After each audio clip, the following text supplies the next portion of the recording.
बुढ़ापे में अगर कोई व्यक्ति लंबे समय तक कूल्हे की हड्डी टूटने या अन्य कारण से बिस्तर पर पड़ा रहता है, उसे हिलने डुलने या बैठने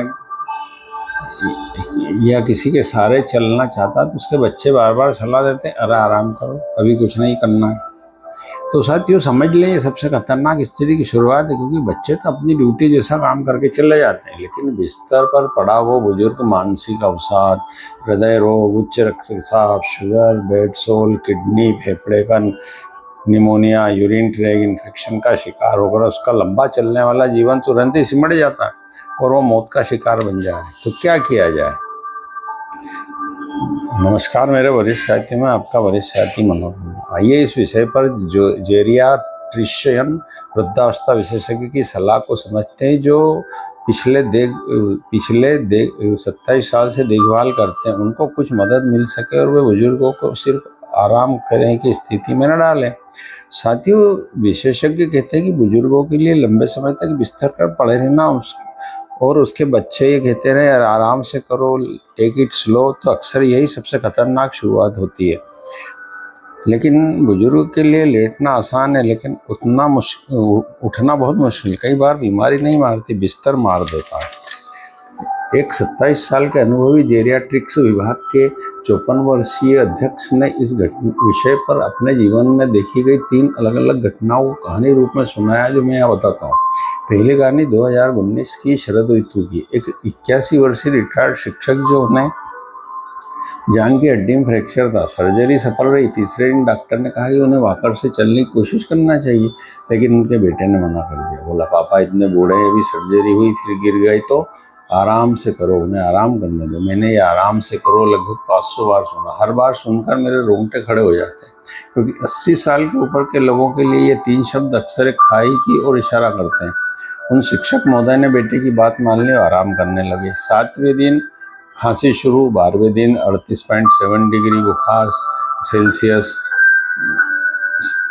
सीटी में फेफड़ों में हाई स्टेटिक निमोनिया। 18वें दिन आईसीयू में भर्ती। 23वें दिन मृत्यु। मौत का कारण न फ्रैक्चर था, न सर्जरी की जटिलता, बल्कि बिस्तर पर पड़े रहने से हुआ निमोनिया। हड्डी ठीक हो गई थी, लेकिन बिस्तर में फेफड़े खराब कर दिए थे। दूसरी कहानी जनवरी 2022 के 28 वर्षीय स्ट्रोक लकवा के मरीज श्रीमान संतोष जी। 10 दिन हालत स्थिर हो गई। मैंने उनकी बेटी से कहा, सबसे जरूरी है रिहेबिलिटेशन, जितनी जल्दी शुरू करें उतना अच्छा। उन्हें दिन में कम से कम 2 बार बैठाना, हर बार 30 मिनट, अगर हो सके तो खड़ा करके चलाएं। बेटी बहुत सेवाभावी थी, उसने 24 घंटे की देखभाल के लिए केयर टेकर रहा। सब कुछ परफेक्ट था, खाना, नहलाना, डायपर बदलना, लेकिन एक चीज़ नहीं, उन्हें हिलाया नहीं गया। उन्हें डर था थक जाएंगे, दर्द होगा, गिर जाएंगे।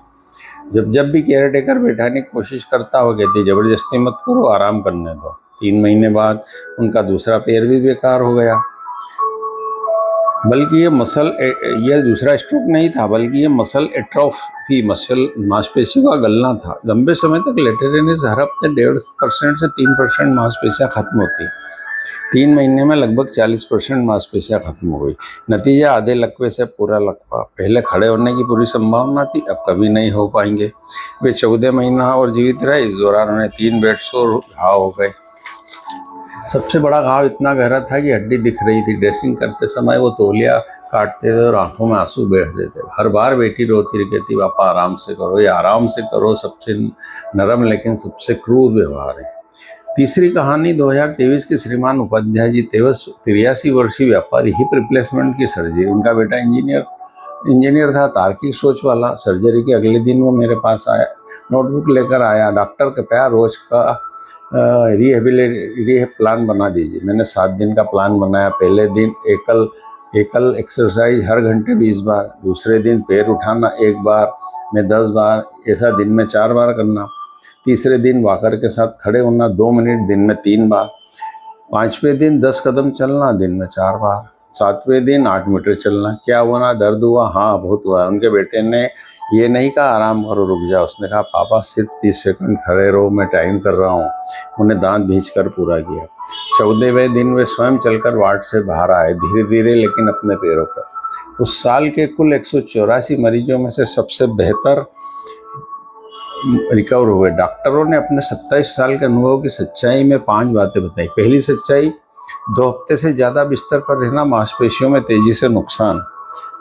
दूसरा ही सच्चाई, पहले 72 घंटे गोल्डन पीरियड होता है, इस समय में चलना तय हुआ या नहीं यही तय करता है भविष्य। तीसरा, 3 खतरनाक चीज़ें, निमोनिया, ब्लड क्लॉट बेस हो रही है, बीमारी से ज़्यादा जान लेते हैं। चौथी, गलत सेवा करना, सब कुछ खुद करना, उन्हें अपाहिज बनाना। 5वीं सच्चाई, सच्ची सेवा उन्हें खड़ा करना, चाहे कठोर क्यों ना बनाना पड़े। डॉक्टर का अंतिम संदेश था, याद रखिए वो 30 सेकंड आपकी पूरी ज़िंदगी बदल सकते हैं, क्योंकि खुद चलकर टॉयलेट जाना बुढ़ापे की सबसे कीमती आज़ादी है। इसे बचाइए, अभी से बचा कर रखिए और अपने जीवन को स्वस्थ बनाइए। साथियों, तो ये जो अपने प्रेमवश, भावनावश जो अरे अभी नहीं आराम से करने दो, ये जो प्रेम भाव, ये ज़्यादा जो बातें होती है, ये आदमी के लिए कितना खतरनाक होती है, इन 3 कहानियों में डॉक्टर ने अपने को बताया। तो इसलिए कभी भगवान न करे किसी ऐसे मेरे वरिष्ठ साथी को ऐसी दौर से गुजरना पड़े, लेकिन कभी ऐसी स्थिति बनती है तो अगर डॉक्टर कहता है कि आप उठिए, वर्क करिए, तो उसको अवॉइड ना करें, उसकी बातों को फॉलो करें और बिल्कुल गतिविधियां बनाए रखें। इस गतिविधि से शरीर भी क्रियाशील रहता है, मसल्स टाइट होती है और आदमी जल्दी से जल्दी रिकवरी करके नियंत्रित होकर आत्मनिर्भर बनने की कोशिश करता है। ये बात सच्ची है कि जीवन में खुद बुढ़ापे में खुद उठकर पानी पीना, टॉयलेट जाना जीवन की, भगवान की दी हुई सबसे बड़ी मिन्नत होती है, बजाय इसके कि पलंग पर पड़े रहना और पानी के लिए चिल्लाना, किसी अन्य चीज़ के लिए चिल्लाते रहना। तो ये डॉक्टर की सलाह मानिए और कभी भी किसी के साथ अप्रिय घटना होती है तो कृपया डॉक्टर की बात मानिए और आराम करने की बजाय थोड़ा दर्द सहन करिए, थोड़ा कोशिश करिए और चलिए। जय हिंद, जय।